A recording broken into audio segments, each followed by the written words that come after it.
Häagen-Dazs. The name sounds Danish. Or maybe Swedish. Something Scandinavian. Something European. Something that implies centuries of old-world dairy tradition. Look at the packaging. The understated elegance. The umlaut over the A. The double Z at the end that no Scandinavian language actually uses. You have been consuming a fiction. Häagen-Dazs is not European. It has no European roots. No Scandinavian dairy tradition. No connection to any country in Northern Europe. The name means nothing in any language. It was invented, syllable by syllable, at a kitchen table in the Bronx, New York, in 1961, by a man named Reuben Mattus who needed Americans to believe they were buying something foreign and therefore superior. Häagen-Dazs is a made-up word designed to sound like a place it has never been. That is the entire strategy. That is the whole trick. Invent a name that sounds European. Put a map of Denmark on the early packaging. Price it higher than every competitor. And then sell Americans the experience of eating something that felt like it came from somewhere better than where they were. Reuben Mattus did not invent premium ice cream. He invented the premium ice cream feeling. He invented the idea that European meant better. And then he manufactured the evidence. This is not an ice cream story. This is a story about how a son of Jewish immigrants from the Bronx created the most successful fake national identity in food marketing history, and how he did it not through fraud, exactly, but through the precise understanding of what American consumers believed about themselves and the world they wanted to belong to. Reuben Mattus was born in 1912 in Poland. He emigrated to the United States as a child. He grew up in the Bronx. His family was in the ice cream business, selling lemon ice from a horse-drawn cart. By the 1930s, Mattus was working in his family's ice cream manufacturing operation, supplying independent ice cream shops and street vendors in the New York area. By the 1950s, he was running his own operation, selling ice cream under various regional brand names.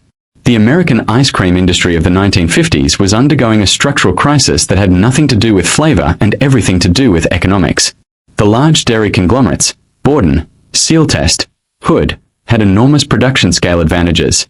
They could produce a gallon of ice cream cheaper than any small operator.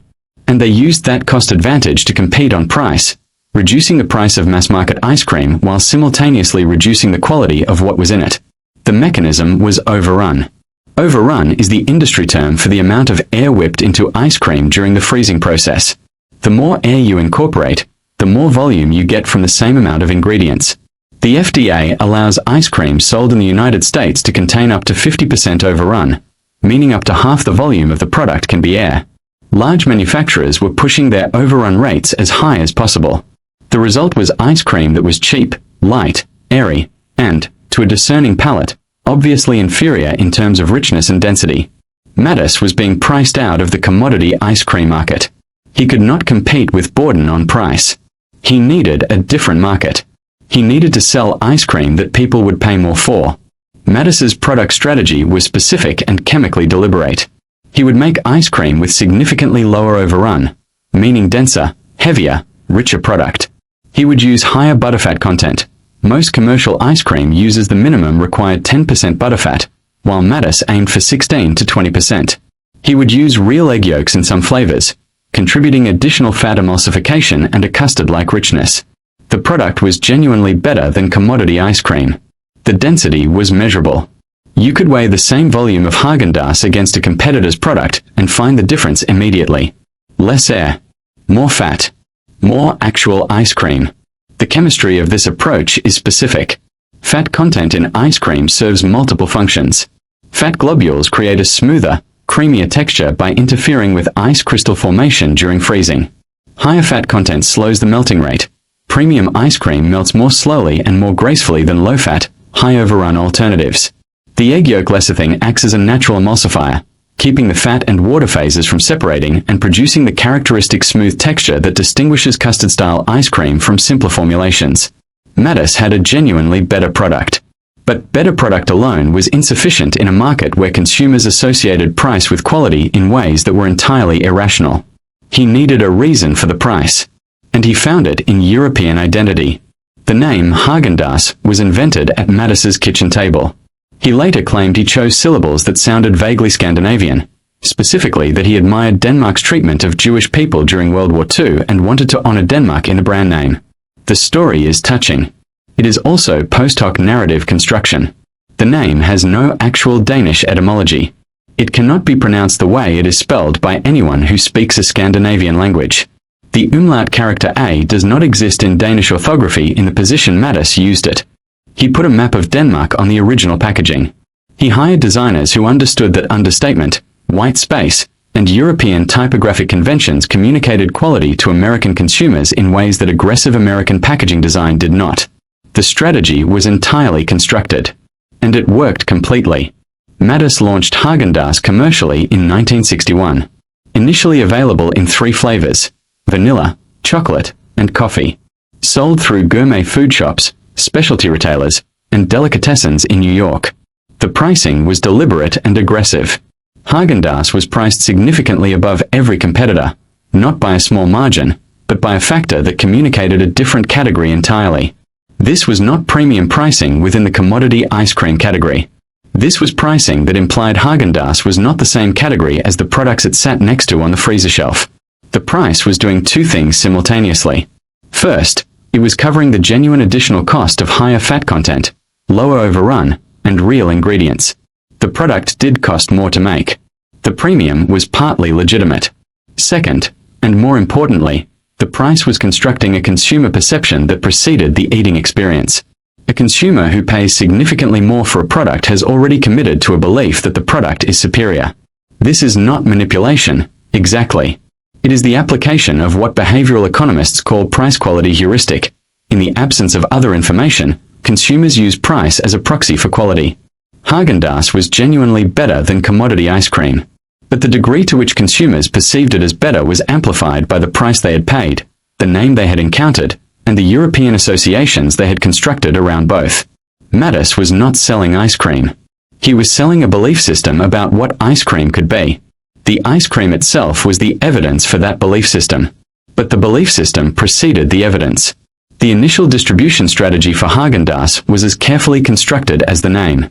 Mattus did not attempt to compete in supermarket freezer sections. Supermarkets were where commodity ice cream lived.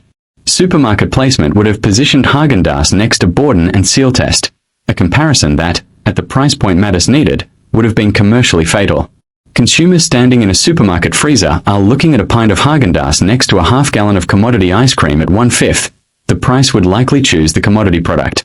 Instead, Mattus targeted specialty food shops, gourmet delicatessens, upscale cheese shops, Jewish delis in Manhattan and Brooklyn that catered to customers who were already predisposed to paying premium prices for food quality. The context of purchase was the product's first communication.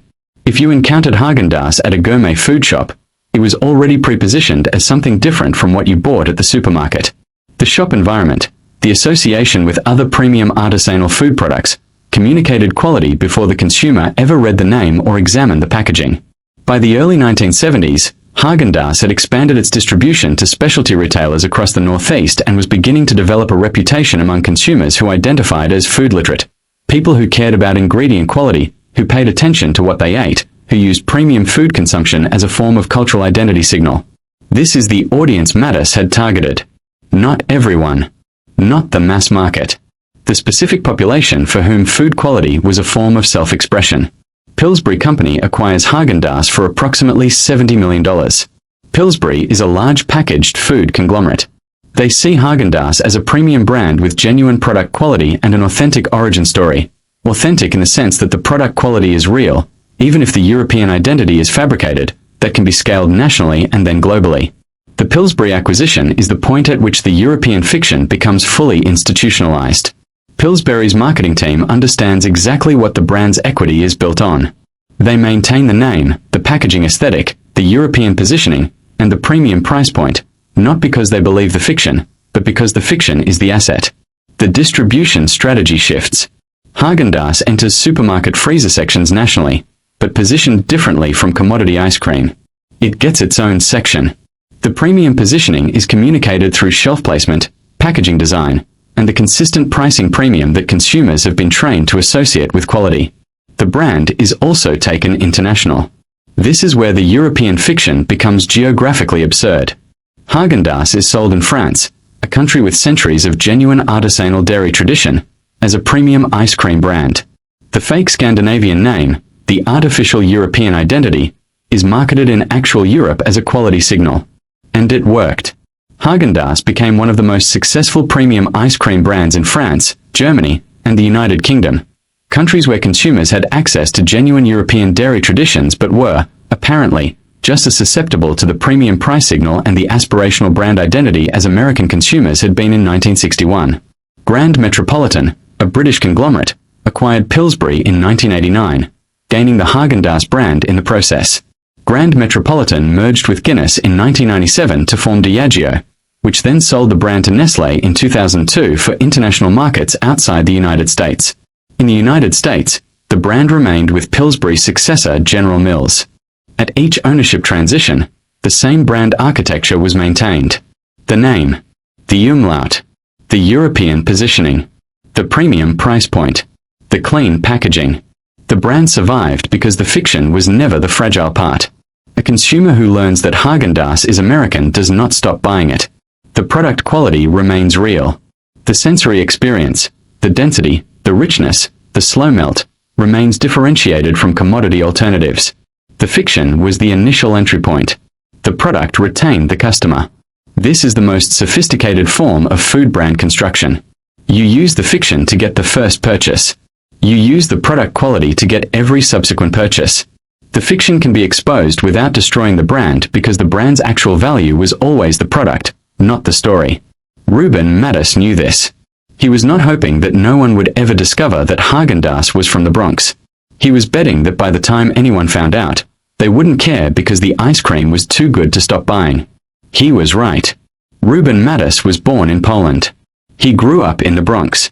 He sold ice cream from a cart. He watched the large dairy companies destroy the market for small operators by industrializing quality out of the product they were competing for. He responded not by making cheaper ice cream. He responded by making a product so dense with fat and so stripped of air that it was physically heavier than anything else on the freezer shelf. And then he gave it a name that sounded like it came from a country where dairy traditions were centuries old. The name is a lie. The product is not. This distinction matters because it is what makes the Häagen-Dazs story different from the manipulations we cover in most episodes on this channel. Campbell's Soup lies about green bean casserole being a tradition. Kraft lies about processed cheese being cheese.